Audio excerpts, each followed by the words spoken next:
Bismillahirrahmanirrahim.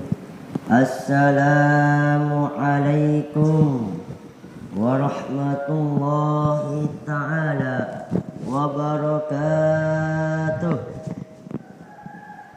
Alhamdulillahilladzi ja'ala al-islam al-aqidah wa ja'ala al-qur'ana al-imamah وجعل رسول الله صلى الله عليه وسلم أسوة حسنة أشهد أن لا إله إلا الله وأشهد أن محمدا عبده ورسوله لا نبي بعده وقد قال الله تعالى في القرآن الكريم وهو أصدق القائلين أعوذ بالله من الشيطان الرجيم بسم الله الرحمن الرحيم يرفع الله الذين آمنوا منكم والذين أوتوا العلم درجة al-ayah. Yang saya hormati para dewan juri yang arif dan bijaksana yang insya Allah selalu memberikan keadilan dan kejujuran di dalam setiap perbuatannya. Yang saya cintai kaum muslimin wal muslimat yang dirahmati oleh Allah Subhanahu wa taala. Pertama-tama puja dan puji syukur mari senantiasa kita panjatkan, kita haturkan atas kehadirat Allah Subhanahu wa taala yang telah memberikan kita beribu-ribu nikmat, taufik serta hidayahnya, sehingga dengan itu semua kita dapat merasakan, dapat menikmati apa yang Allah berikan kepada kita. Salawat beriringkan dengan salam, dengan kalimat Allahumma sholli ala Sayyidina Muhammad selalu kita curahkan, selalu tersirat di dalam lidah kita untuk selalu menjunjung tinggi sang kekasih Allah, begitu juga sang kekasih kita, yakni Kanjeng besar Nabi Muhammad sallallahu alaihi wasallam. Kaum muslimin wal muslimat yang dirahmati oleh Allah Subhanahu wa taala. Alhamdulillah pada saat ini, pada detik ini kita masih memegang teguh keimanan dan ketakwaan kita kepada Allah Subhanahu wa taala.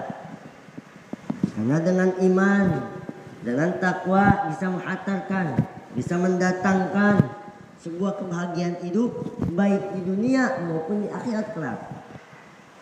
Makanya rata-rata orang yang beriman, orang yang takwa kepada Allah, orang yang selalu mengingat Allah Subhanahu wa taala, pasti hatinya tentram, hatinya tenang.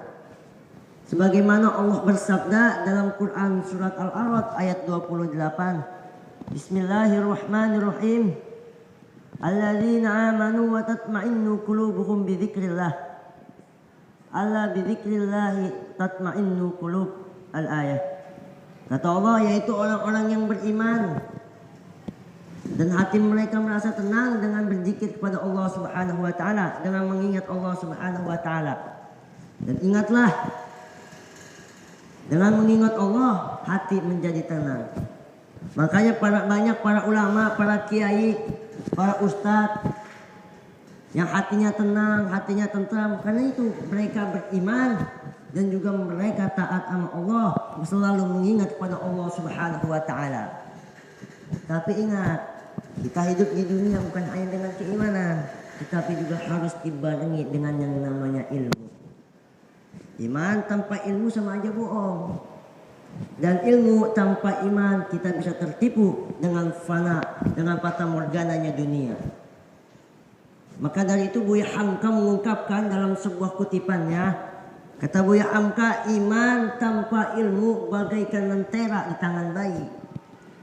Dan ilmu tanpa iman bagaikan lentera di tangan pencuri. Maksudnya apa sih ini semua?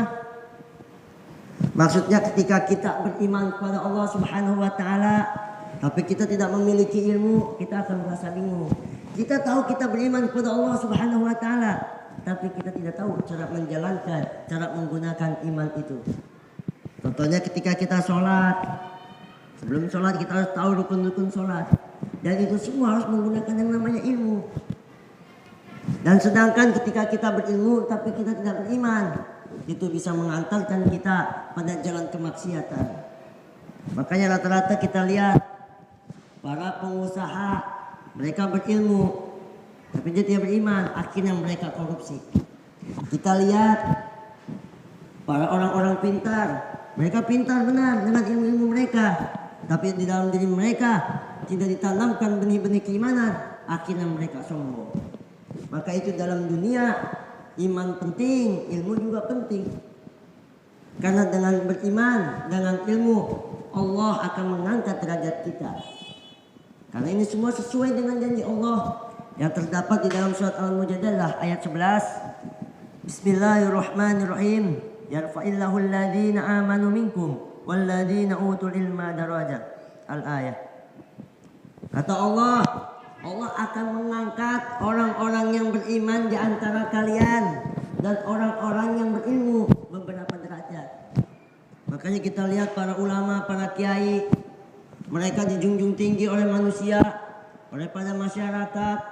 Mereka dicintai, disenangi oleh manusia karena tadi mereka beriman kepada Allah, mereka juga berilmu kepada Allah SWT. Mereka juga mempunyai ilmu. Makanya tadi kata Allah, Allah akan mengangkat orang-orang yang beriman dan juga orang-orang yang berilmu. Insya Allah dengan kita beriman, dengan kita berilmu, kita terhindar dari sifat sombong, kita terhindar dari sifat munafik. Dengan ilmu, dengan iman, insya Allah adab kita, akhlak kita bisa terperbaiki. Karena kata Buya Hamka dalam sebuah kutipannya kembali, kecantikan yang abadi itu terdapat kepada keelokan adab, dan ketinggian ilmu seseorang bukan terdapat pada wajah dan pakaiannya. Jadi percuma ketika kita cantik, cantik di sini umum, mau cantik paras maupun cantik hatinya. Jadi ketika kita cuma cantik, cuma ganteng, tetapi hati kita buruk, akhlak kita buruk, akhlak kita tidak baik, sama aja. Tetapi ketika akhlak kita baik, adab kita baik, itulah yang dinamakan dengan kecantikan yang abadi. Dan gak selamanya orang yang pintar harus berpenampilan glamor dengan jas hitam, kemeja dan sepatu pantopel hitamnya. Kita lihat para ulama, mereka pintar, ilmu mereka tinggi, tapi mereka berpenampilan biasa saja, tidak begitu glamor. Ini kita baru punya ilmu sedikit saja, kita sudah berpenampilan glamor, sudah berpenampilan yang berlebihan. Dengan gamisnya yang panjangnya 4 meter menjuntai di lantai, dengan batu pernak-pernik mutiaranya ditempelkan di baju. Bukan sekalian saja itu batu kali, batu bata kau temper, biar sekalian dengdet. Allah nggak pernah melihat kita dari pakaian kita, Allah nggak pernah melihat kita dari wajah kita, tapi ingat Allah melihat amal-amal kita, Allah melihat hati kita. Apakah kita beriman kepada Allah, apakah kita takwa kepada Allah, itu yang Allah lihat. Bukan dari pantai, bukan dari pakaian, bukan dari paras wajah.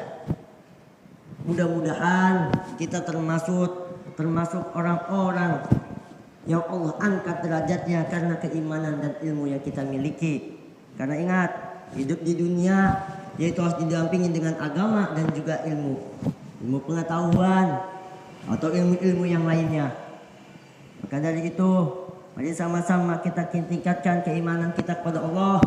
Kita menuntut ilmu dengan cara yang baik. Insya Allah dengan itu semua Allah menjadikan kita termasuk orang-orang yang Allah angkat derajatnya di mata manusia maupun di mata Allah Subhanahu wa Ta'ala.